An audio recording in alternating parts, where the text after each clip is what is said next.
Muito bem, meu povo, você está no Comente Bíblia. Esse é o Comente Bíblia do dia 19 de agosto de 2020, quarta-feira, ok? Seja bem-vindo. Bom, a narrativa de hoje nós vamos para o segundo livro de Samuel, capítulo 7, no versículo 1, onde fala dos planos, né? Planos para a casa de Deus, certo? E o aumento do poder de Israel, o desejo de Davi de construir um templo. Mais ou menos isso é a primeira parte do vídeo. Bom, esse é o ano 1014, Davi agora está com 41 anos. Desses 41 anos, ele reinou 7 anos em Hebrom e 4 anos em Jerusalém, ou está no quarto ano, né, de reino em Jerusalém. Então vamos à narrativa de 2 Samuel capítulo 7, versículo 1, diz que o rei Davi já morava em seu palácio e o Senhor lhe dera descanso de todos os seus inimigos que estavam em redor dele, né? Então, certo dia, ele disse ao profeta Natã, esse que é o Natã o profeta, não é o Natã filho de Davi não, tá? Vamos lá. Certo dia ele disse ao profeta Natã, eu estou aqui morando num palácio 4 anos já, enquanto a arca de Deus permanece numa simples tenda. Natã respondeu ao rei Davi, faze o que tiveres em mente, pois o Senhor está contigo, tá? A mesma narrativa você encontrará em 1º livro das Crônicas, no capítulo 17, verso 1 e 2. Vamos para 2 Samuel 7, verso 4, vai seguir dizendo que naquela mesma noite o Senhor falou com Natã. Vai e diz a Davi, assim diz o Senhor, você construirá uma casa para ele morar? Lembre esse nome, Natã, é o profeta da vez aqui, tá? Você construirá uma casa para que eu more, né? Não tenho morado em nenhuma casa desde o dia em que tirei os israelitas do Egito. Tenho ido de uma tenda para outra, de um tabernáculo para outro. Porém, tenho acompanhado os israelitas e alguma vez eu perguntei a algum líder deles, ou eu ordenei a alguém sobre isso, tipo, por que você não me constrói um templo de cedro? Por que você não faz uma casa de cedro para mim? Né? Que o palácio de Davi tinha sido feito de cedro, né? Líbano, Tiro, Sidom, cedro do Líbano, por ali. Certo? Aí o versículo 8. Agora, pois, diga ao meu servo Davi, assim diz o Senhor dos Exércitos, eu o tirei das pastagens, lá quando você cuidava dos rebanhos, e o coloquei à frente do meu povo. Sempre estive com você por onde você andou, e eliminei todos os seus inimigos. Agora eu o farei tão famoso quanto os homens mais importantes da terra. Providenciarei um lugar para Israel, meu povo, e os plantarei lá para que tenham o seu próprio lar e não mais sejam incomodados, né, por ninguém, vamos dizer assim. Os povos ímpios não mais o oprimirão, como fizeram lá no início e têm feito desde a época em que eu nomeei juízes sobre Israel. Eu também subjugarei todos os seus inimigos. Saiba, Davi, eu, o Senhor, eu estabelecerei uma dinastia para você. Quando a sua vida chegar ao fim e você descansar com os seus antepassados, escolherei um dos seus filhos para sucedê-lo, um fruto do seu próprio corpo. Estabelecerei o reino dele. Ele será quem construirá um templo em honra do meu nome, ao meu nome. Eu firmarei o trono dele para sempre. Eu serei seu pai e ele me será por filho. Quando ele cometer algum erro, eu o punirei com o castigo dos homens, açoites aplicados por homens. Mas nunca retirarei dele o meu amor, como retirei do Saul, a quem tirei do seu caminho, Davi. Quanto a você, sua dinastia, seu reino, permanecerão para sempre diante de mim. O seu trono será estabelecido para sempre. Que legal, né? Davi quer fazer uma casa para o Senhor, e o Senhor está dizendo que vai fazer o nome de Davi ser grande entre as nações. Até hoje, Davi é um grande nome. Algum de vocês aí que tem me ouvido aí, você lembra dos nomes dos filhos de Davi? A gente lembra de Absalão e Amnon, né? Por causa daquele problema terrível que a gente vai narrar daqui a pouco. Então, destacou por causa do mal que eles fizeram. Mas algum de vocês, por exemplo, lembra do nome dos filhos de Samuel? E que tal os filhos de Moisés? Ou dos grandes profetas, né? Filhos dos grandes profetas. Essa narrativa aqui, que o Senhor está falando aqui, prometendo para Davi, você vai encontrar em 1º livro das Crônicas também, né? Capítulo 17, do versículo 3 ao 14, tá certo? E vamos seguir em 2º livro de Samuel, capítulo 7, meu povo, versículo 18 Davi vai fazer uma oração ao Senhor no tabernáculo. E ele pergunta, ele inicia a oração dizendo: quem sou eu, ó soberano Senhor? O que é a minha família para que me trouxesse a este ponto? Como se isso não bastasse para ti, ó soberano Senhor. Também falaste sobre o futuro da família do teu servo. É assim que procedes com os homens, soberano Senhor. Que mais Davi poderá dizer-te? Tu conheces teu servo, soberano Senhor.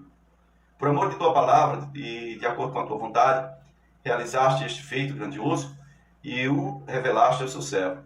Quão grande és tu, ó soberano Senhor. Não há ninguém como tu, nem há outro Deus além de ti. E assim ele vai orando, do versículo 18 até o 24, versículo 25, ele diz assim, ó: agora, Senhor Deus, confirma para sempre a promessa que fizeste a respeito de teu servo e de sua descendência. Faz conforme prometeste. Agora que teu nome seja engrandecido para sempre, e os homens digam: o Senhor dos Exércitos é Deus de Israel, e a descendência do teu servo Davi se manterá firme diante de ti, né? Bom, versículo 29. Agora, por tua bondade, abençoa a família de teu servo, para que ela continue para sempre na tua presença. Tu, ó soberano Senhor, o prometeste. Abençoa por ti, bendito será para sempre a família de teu servo. E a mesma narrativa você encontra em 1º livro das Crônicas dos Reis de Israel, no capítulo 17, do versículo 16, seguindo até o 27. Agora note aí o Salmo de número 2, ok? Também o Salmo 110 e o Salmo 16. Salmo 2, 110 e o 16, ok? Essa é a época em que eles foram escritos. Pronto. Agora vamos falar aqui, seguindo a narrativa, em 2 Samuel capítulo 8, nós vamos seguindo aqui na narrativa, nós vamos falar sobre as conquistas de Davi em todas as áreas ali, em redor de Israel, né, em redor do lugar onde ele habitava, onde ele morava, tá certo? Primeiro, o chamado Palestina. Eu não gosto desse termo Palestina, porque é um negócio inventado para prejudicar o próprio Israel. Palestina, com PH, Palestina, Filisteu, né? Terra de Canaã, aqui na terra chamada de Canaã.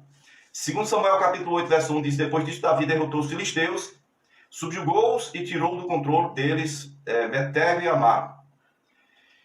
E aí fica difícil, né? Meteg e Amar. Aí você vai lá em 1º livro das Crônicas, capítulo 18, versículo 1, você vai ver ali. Depois disso Davi derrotou os filisteus e os subjugou e tirou o controle deles da cidade de Gate e dos seus povoados. Aí fica mais fácil, né, gente?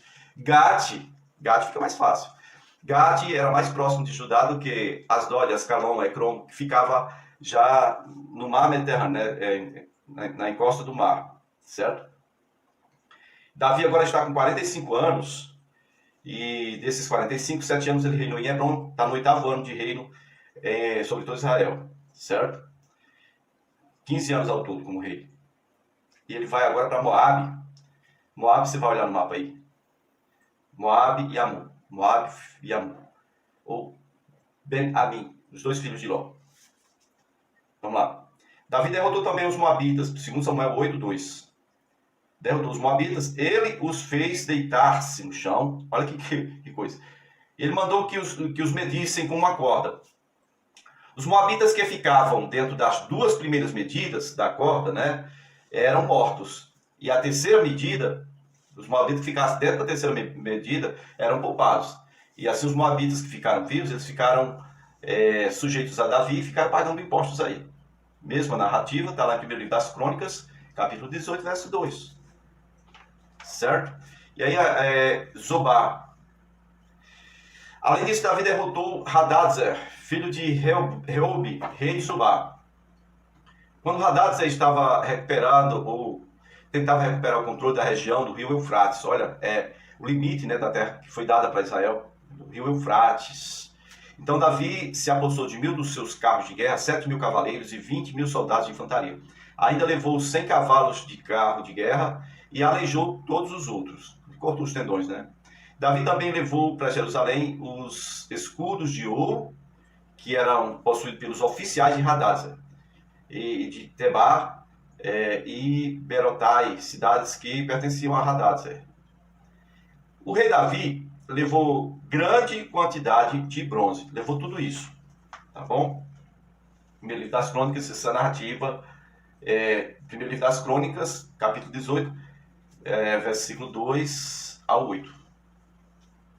Versículo 2 ao 8, certo? 2 ao 4, depois pulou para o versículo 8.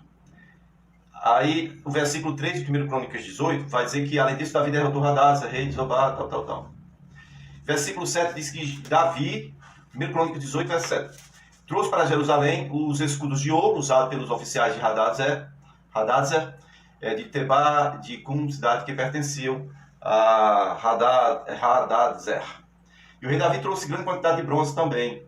Futuramente, esse bronze vai ser usado por Salomão para fazer o tanque, né, a bacia de purificação dos sacerdotes, e as colunas e vários utensílios da casa de Deus, né, bacias, garfos, tudo de bronze, tá certo? O altar de bronze, o próprio altar de bronze, que é o altar de incenso, né, o altar das orações, no santo lugar. Tem o altar lá fora e o altar de bronze lá dentro, no santo lugar.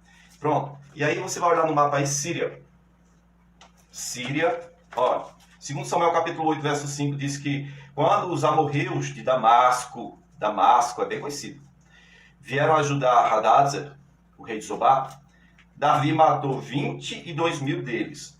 Em seguida, estabeleceu guarnições militares no reino dos amorreus, ou dos arameus. Arameus, Padã Aram, tá? Do outro lado do Eufrates, Padã Aram. E a Síria ali, arameus. Aramaico era a língua que ficou sendo falada na época de Jesus, né? A maior parte do povo. Então, tem os arameus de Damasco. E eles ficaram sujeitos a Davi ficaram pagando imposto. E o Senhor dava vitórias a Davi em todos os lugares onde ele ia. Segundo Samuel, capítulo 8, verso 6, diz isso. Ok? Meu povo. Vamos lá. Mesma narrativa, está lá em 1 livro das Crônicas, capítulo 18, versículos 5 e 6. E assim, nós vamos continuando a narrativa aqui. Quero pedir a você que marque aí o Salmo de número 9 para você ler. Foi mais ou menos nessa época aqui das vitórias de Davi que ele escreveu esse Salmo de número 9. Ok, meus amados? E agora Davi diz aqui a história em 2 Samuel capítulo 8, versículo 9. Davi em Ramate. Né? Quando Tou, rei de Ramate, ele soube que Davi tinha derrotado o exército de Hadadzer, ele enviou seu filho Jorão, ao rei Davi, né, perdão, o filho dele, Jorão, ele enviou o filho ao rei Davi, para saudá-lo e parabenizá-lo, né, por sua vitória na batalha contra Hadadzer. E Hadadzer tinha já lutado contra Tou. E então, com Jotão, ele mandou todo tipo de utensílio de prata, de ouro, de bronze. E o rei Davi consagrou todos esses utensílios ao Senhor, como fizeram também com a prata e o ouro tomados de todas as nações que havia subjugado. Isso você vai encontrar também no primeiro livro das Crônicas 18, verso 9. Ok? Agora, anote o Salmo de número 60, meu povo. Tá bom? Salmo de número 60. Seguindo aqui a narrativa, vamos no segundo livro de Samuel, capítulo 8, verso 13. Diz: Davi ficou ainda mais famoso ao retornar da batalha em que matou 18.000 edomitas no Vale do Sal. Foi bem Davi, não, mas vamos ver aqui. Foi e não foi. Ele estabeleceu guarnições militares por todo o exército de Edom, sujeitando todos os edomitas. O Senhor dava vitória. Davi em todos os lugares que ia. Aí o livro das Crônicas, primeiro livro das Crônicas, capítulo 18, verso 12. Primeiro Crônicas 18, 12. Diz: Abissai, filho de Zeruia. Abissai é irmão de Joabe. Zeruia é irmã de Joabe. Tem perguntando quem era o pai desses caras. Quem era o pai de Joabe? Quem era o pai de Abissai? Quem era o pai daquele que morreu lá? Né? Quem era o pai? Ninguém sabe. Mas também quando a mãe é irmã de Davi, quem que vai querer saber, né? Ninguém anotou aqui para nós. Zeruia era irmã de Davi. Certo? Então, Abissai foi quem derrotou esses 18.000 edomitas no Vale do Sal. Depois colocou guarnições militares em Edom, sujeitou todos os edomitas a Davi. O Senhor dava vitórias a Davi em todos os lugares onde ia. Certo? Diz aqui na primeira narrativa que Davi fez isso, mas fez através de Abissai, sobrinho dele. É um dos valentes aí de Davi. Vamos lá. E o Haddad, gente. O Haddad, o edomita, foge para o Egito. Essa narrativa aqui está em 1 livro dos Reis, capítulo 11, versículo 15. Eu acho que vai ficar para amanhã a história do Haddad fugitivo. Haddad, o edomita, ele fugiu para o Egito. Amanhã, se o senhor permitir, tem mais Comente Bíblia para nós.